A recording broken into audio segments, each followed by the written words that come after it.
I wish that I could have knocked him out at the start. But as we saw, I didn't want to put him down early. You all know I was handcuffed. I don't want to say anything that I will be regretting in the future. But all I can say now is the first 20 seconds was enough for me to end Jake Paul. If enough has been made of the fact that, I mean, it was absolutely devastating. But the fact that he had awareness immediately to go like he looked at the crowd like, oh, shit. Like, wow. He goes, it wasn't like, cracked. Yeah. I think he went into that fight knowing that was probably going to happen. Yeah. And ultimately, the big win for him would be that he was even willing to do it and that he could do well for a little bit. Yeah. Yeah. And then eventually just deal with the fact that Anthony Joshua is going to connect with a bomb. Yeah. And breaks his jaw in 2 places. Jake has spirit. He has some heart. He tried his best. And I take my hat off to him because, number one, a lot of fighters haven't got in the ring with me and Jake did. And secondly, even when he got knocked down, he kept on trying to get up. And I take my... When you step back and really analyze this fight, something about it feels off. And that's where people start letting their suspicion take over. Are you telling me that Netflix probably emphasized, listen guys, take this as long as you can? Yeah. So the bottom line is you take nothing from this. It was an entertainment product designed to get Netflix But last week you said it wasn't scripted. I think that ultimately Anthony Joshua's approach to it was what I said at the beginning. What I said was, now you're telling us Netflix passed on a message, guys. I'm saying that Netflix's modus operandi is to operate with this kind of principle, which is stretch the entertainment. Anthony Joshua goes in. I framed the question to these boys that have been in the ring. Could he go in there on an aroused mindset because he knows what he's dealing with? No. He goes in as a killer. He went in there with a mindset, knowing what he was dealing with, and took his time and had no reason to do anything other than get him out of there when he felt like. People start picking up on the small details first. That tongue-out gesture Jake made in the Tyson fight shows up again here. And suddenly viewers pause and ask questions. Is it just a habit? A nervous tell? Or something people are reading way too much into? That's where the speculation starts to spiral. Some fans began floating the idea that the Jake Paul-Anthony Joshua fight followed a pre-planned path, not because of hard evidence, but because repeated patterns make people suspicious, especially when the stakes and money are this high. People will criticize you for going 6 rounds with Jake Paul. How do you feel about that? I deserve it. Why? Come on. Because, like, we're elite fighters. Like, so I put myself in the shoes of a coach. If I was coaching Anthony Joshua and he went 6 rounds with Jake Paul, I would get him back in the gym tomorrow, give him a bit of a beating, and we're getting straight back to work because I'll be like, how are you letting this kid take you 6 rounds? Are you crazy? But I can't go back in time. And honestly, it's easy to see why people go there. Netflix doesn't think in moments. It thinks in arcs. Long build-ups, rising tension, dramatic pauses, cliffhanger energy. The kind of pacing that makes you feel like you're watching a season unfold. Not a single scene did SO the theory some fans ran with was simple. Netflix wanted rounds, suspense, back and forth, not a quick, one-punch ending. They wanted gloves trading, tension building, and a fight that felt like a slow burn instead of an instant blackout. Slipped out the ring with the cornerman, slipped out the ring and he thought, wow, this is for real. And even a little jab that just gently missed him, you could see him thinking, what is this about? So it was a case of survival. And to me, I didn't want Anthony Joshua to knock him out, if I'm honest with you. I thought, you've got to make this kid have a reality check. And that's what he actually did, because Jake Paul himself said, I was shattered. You know, this guy, everything I thought I could do, I couldn't do. Boxing looks so easy on the TV. Boxing looks so, matter of fact, no big deal. Until you get punched, and then reality kicks in. And Jake Paul, he has done a brilliant job of promoting himself. Maybe that kind of thinking worked in the past, because if we're being real, the Tyson situation felt controlled. But Joshua is a completely different animal, different mentality, different priorities. AJ isn't wired for theatrics. He's not here for episodes, narratives, or streaming-friendly drama. He shows up, handles business, and leaves at SO even if there was some kind of plan floating around. Joshua probably acknowledged it, smiled, and promptly ignored it. Because the second he stopped measuring the moment and started letting his hands go, any illusion of choreography disappeared.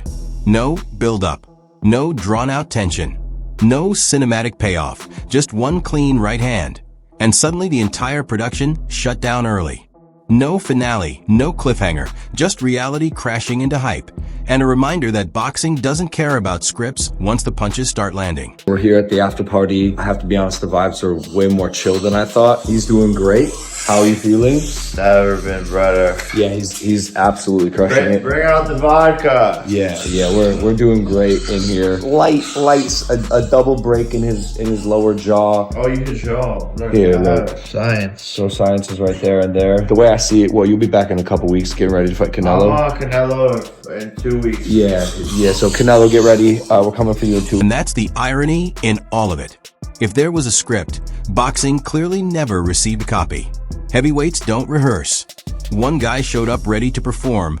The other showed up armed with gravity and consequences. Netflix learned the same lesson the sport has taught for over a century. You can storyboard the moment, schedule the cameras, and plan the rollout. But once the bell rings, control disappears. Boxing doesn't follow outlines. It doesn't respect narratives.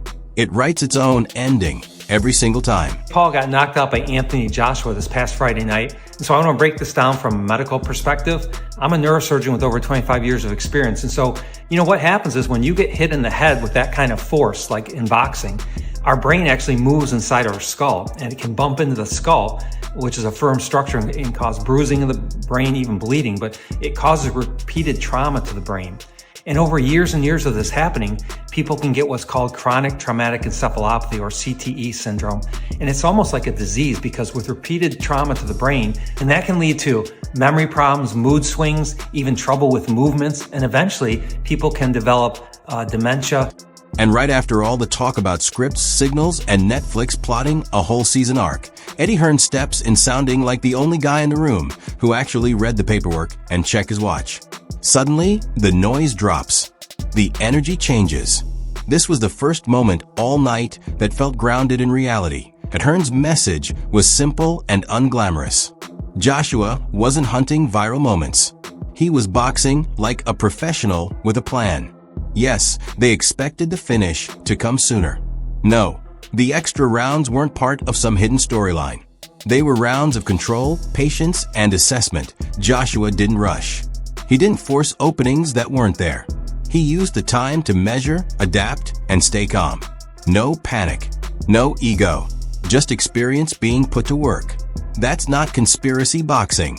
That's veteran boxing. To get him out of there, he was just like, okay, this is how it's going to be. I'll just cut him off eventually. I'll beat him up and I'll break him down. What he said he would do is he would break him down and he would, finish him in boxing. And he's probably done both of those. I mean, he definitely did the first part. But the injury is a shocker, and it's not one that you can necessarily bounce back from. Like, I know that at the moment it's like, but especially when you're not, where you got lots of other stuff in your life as well, you know? So, but I think Jake Paul deserves a huge amount of respect because he did it in the first place. And he landed some shots. And honestly, this is where Eddie's credibility actually helps the conversation. He isn't hyping Jake for clicks, and he isn't burying him either. He's just being fair. Jake moved. Jake survived. He even landed a few big, overhand shots that came flying in like they were dropped from a sky, and Joshua absorbed them like a warm-up drill. When Eddie laughs off the idea that Jake wobbled AJ, that's promoter sarcasm done right. Not defensive. Not angry. Just amused. Like, sure, maybe AJ blinked. Maybe he reset his stance or adjusted his mouthpiece. But wobble? Let's calm down. What really sticks is Eddie cutting through the nonsense with one simple reality check. What was Jake supposed to do? Stand still and offer himself up for a highlight reel. This wasn't courage versus fear. It was survival versus physics. I'm sure if they won rounds, MVP would have gone, look! But so I don't believe he won any rounds on the scorecards. But listen, maybe he did, I don't know. But he definitely didn't wobble AJ, but he did land. He landed his biggest shots. With a couple of, like right hands from the gods, but he's just not big enough. He doesn't punch hard enough to I'm sure it got his attention, but he certainly wasn't wobbled. But he did really well. And by the way, people moaning, I think it was Sergio Mora, who, listen, I love Sergio, but he's like, he's a disgrace. Like, he ran. It's like, mate, what? Like, he also held his feet and threw. He didn't not throw any punches. You know? And the funniest part might be Eddie apologizing for looking smug, which is rich, because AJ winning was never the part people were upset about.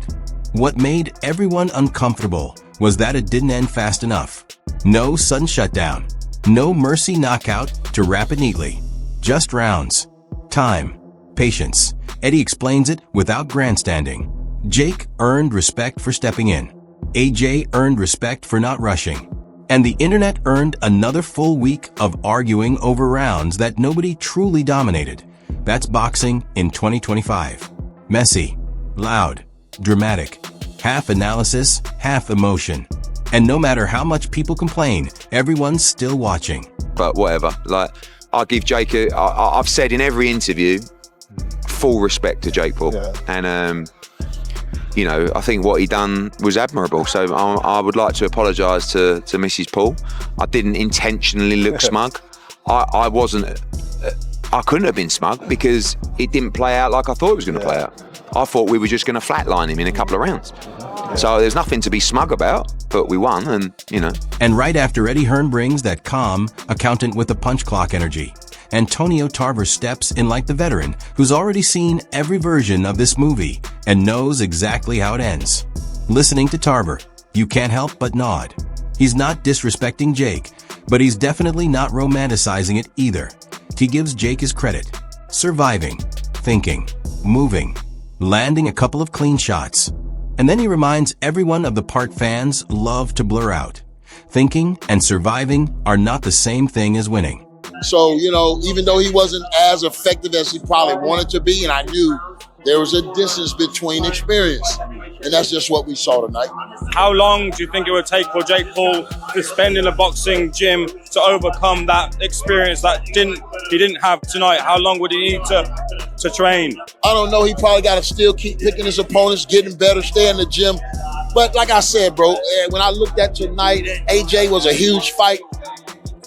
But if they want to really shoot a movie, bro, it's Antonio Tarver and Jake Paul. And I know the whole world knows that, bro. When Tarver says you can't just keep circling forever, it lands hard because that's not an opinion.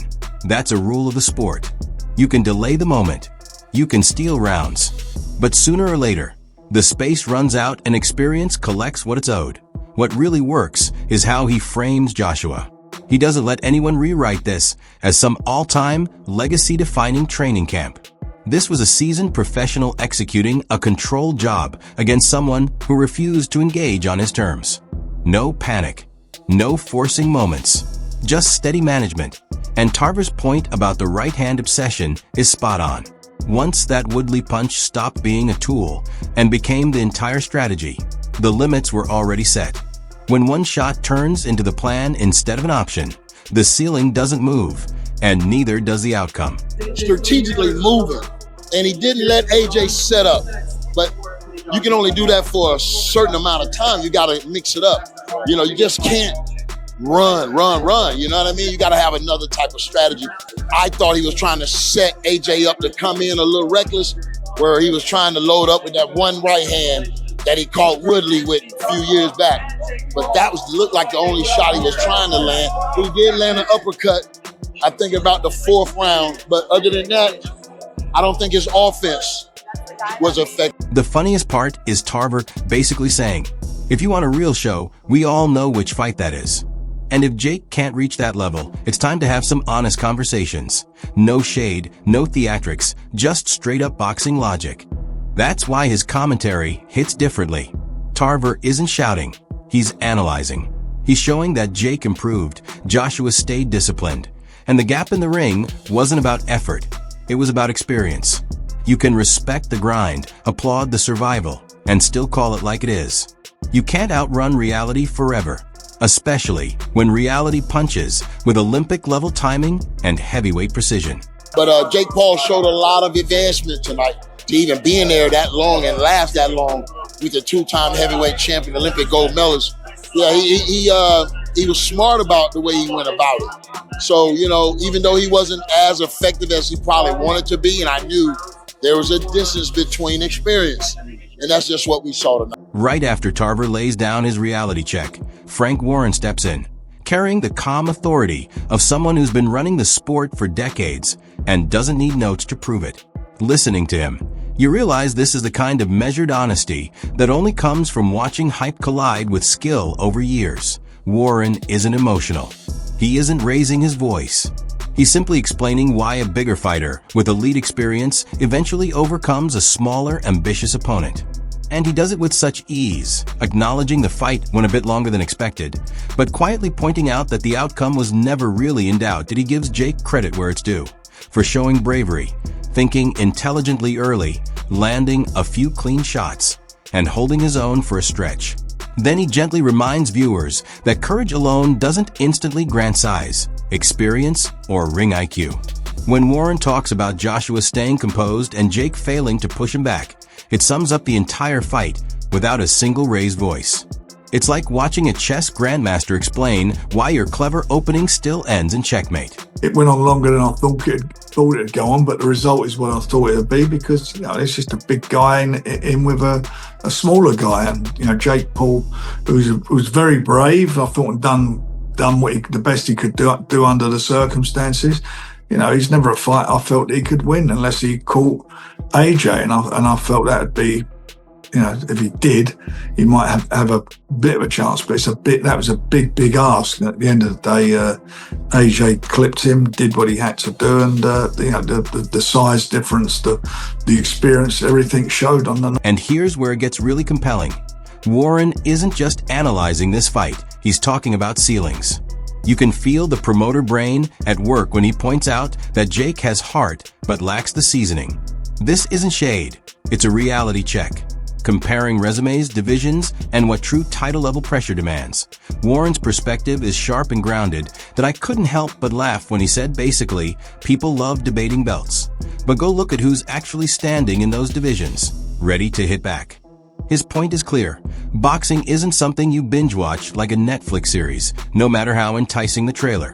When he pushes back on reckless talk about hurting people, it's that old-school voice reminding everyone, this isn't cosplay. This is a dangerous sport with real consequences. Stack Tarver's fighter insight with Warren's promoter realism. And the takeaway is obvious. Ambition is admirable. Courage matters. But boxing doesn't fast forward. You don't skip chapters, you don't skip scars, and you certainly don't skip the moment when experience shows up to test whether you're truly ready. Yeah, although I thought Jake, a couple of times when he got behind his jab, his movement, he had a bit of head movement early on before he was tiring. His jab, he caught him a couple of times, nearly threw a good uppercut, and I thought he nicked the fourth round, which surprised me. Yeah, as a boxing man through and through, a lot of conversation surrounded AJ and the amount of time he should allow Jake Paul to be in the ring with him. It went 6. Was that too many rounds for someone of the caliber of Joshua and Jake Paul? Yeah, I mean, you expect it, the big man to jumped on him and done what he had.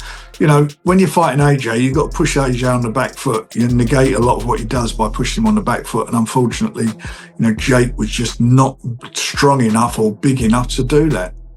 And, he hasn't got the experience. Not being disrespectful, you look at his resume and you look at the guys he's fought. I mean, come on. AJ's been mixing with the best in the world for quite a few years now.